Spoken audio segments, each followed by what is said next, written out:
Hi guys, and welcome back to Alistair Davies Golf. Today's video is a review of the Sterling irons, the 1/9 irons. Now, some of you might have seen I've also done a review of the Cobra 1/9 irons.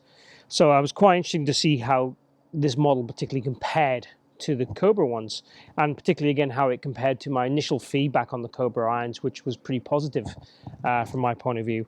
So these are the Sterling ones made from or made with Wishon. They're quite a nice looking club. Certainly the short irons are aesthetically quite nice. They're a soft steel in the short irons, and they go to a high core in the longer irons. So there's a very different kind of feel to the clubs when you hit them, particularly in the high core model.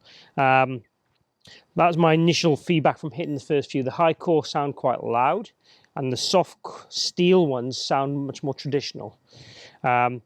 The sound doesn't really put me off too much as long as the performance is right, to be honest with you, but I particularly like the feel more of the soft steel ones compared to the high core ones. That's my initial feeling from hitting them. So let's have a look at some Trackman numbers. Let's hit some shots and look at some Trackman numbers and see what the gapping's like, see what the trajectory's like, see what the performance is like in distance comparable to my kind of normal clubs, and also compared to the Cobra in a way as well. So let's have a go.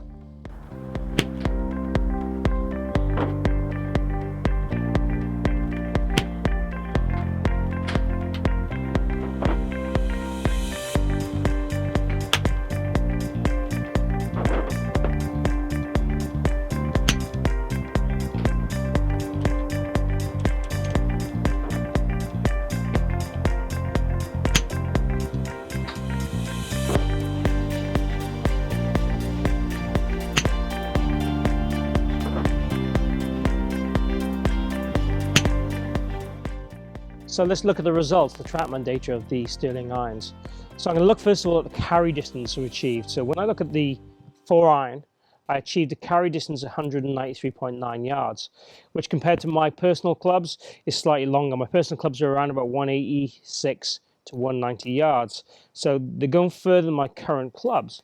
The Cobra ones also were more like my normal yardage I would do. So these were providing a greater carry distance than my current clubs, and certainly the Cobra ones.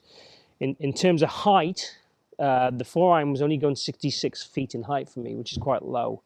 So the only thing that would concern me about the 1-length 4-iron with the Sterling set is the trajectory would be quite low, and it was quite low spin. It's not massively different to what I'd normally see. It's 3,000 spin, whereas normal spin would be maybe a fraction higher, around about 4,000. But certainly a lower trajectory. So I might worry about stopping the ball on the green with the 4-iron in this particular set.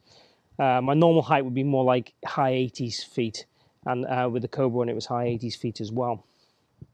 So when we look at the 6-iron, I had, again, good carry distance of 179 yards, which again is greater than I normally achieve. So both the 4-iron and 6-iron are going further than my normal club, which is interesting stuff. My normal 6-iron would be more like 170 yards. So again, a lot further really, and you know, it might be the kind of the inertia they put into the clubs is making them go further, because obviously these clubs are all 7-iron length. They're all fitted to my spec as well, by the way. These are 3 degrees flat and with a stiff steel shaft, similar weight to I'd normally use. The height on the 6-iron was much more normal at 81 feet, so I could cope with that, no problem at all. The spin was a bit lower than normal again. The spin was down into like the 3.7, 3.6, 3.7 number, which again is a bit lower than my normal clubs. My normal clubs would be the high 5,000s. So a little bit less spin, so the ball might stop as quickly on the green. When we look at the 8-iron, the carry distance, that was 153 yards, again greater than my normal clubs. I'm normally about 145.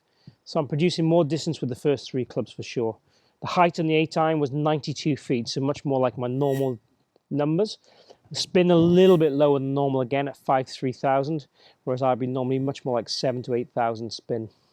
So definitely all 3 clubs are spinning less than normal. Again, I could go for a different shaft to see if the spin changed and the height trajectory changed.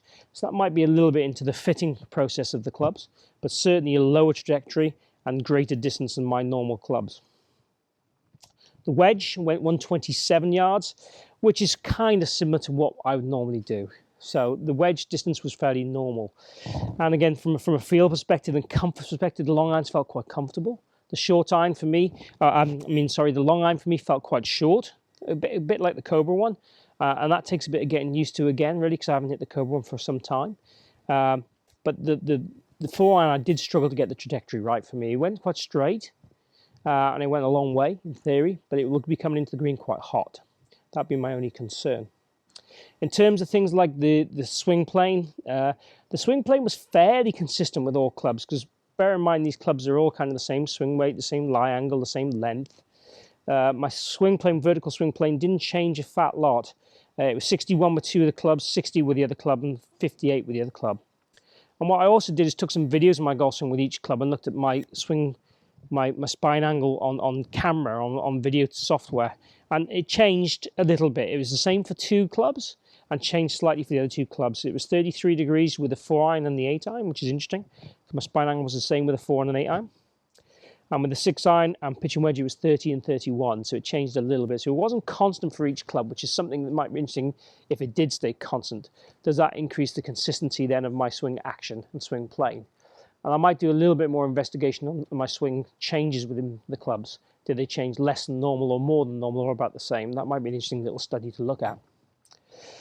But the total prognosis, if you like, of the clubs is I quite like the way they look. I like the way the short irons feel.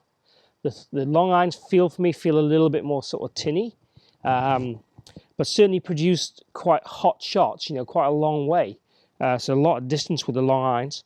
The flight for me was a little bit low, but I might have to look at a different shaft maybe in the long irons to maybe get the shaft kicking a bit more for me to get the elevation I would need.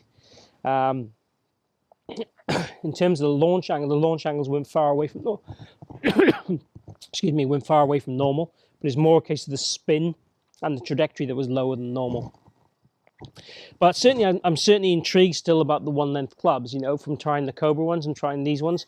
I quite like the idea of the 1-length clubs, particularly for the longer irons, as in the dispersion side of things. If you can get it with the right spec, I think you might get the trajectory a little bit closer to what I wanted from these particular ones, but certainly from the 6-iron up, I certainly hit them very, very well. And I hit them further than my current clubs, which again, you think, the 6-iron's shorter, and it's going further. So it kind of takes a little bit to get your head round if you're not used to that. But definitely what I'd say to all the golfers out there, don't be closed off to 1-length irons. Go out and give them a try. There's certainly some benefits in consistency within the longer clubs as regards direction. You might need a fitting just to make sure you get the spec right in the shafts to get the trajectory right. But certainly they take a couple of shots to get used to. And you get your head around the 4-iron feeling really short and the short irons feeling really long. But once you've got your head around that, they actually perform really well. So I hope you've enjoyed my look at the Sterling irons. Thank you for watching. Post any comments you have in the box down below. And make sure you subscribe if you haven't already. I've got content coming every single week. And thanks.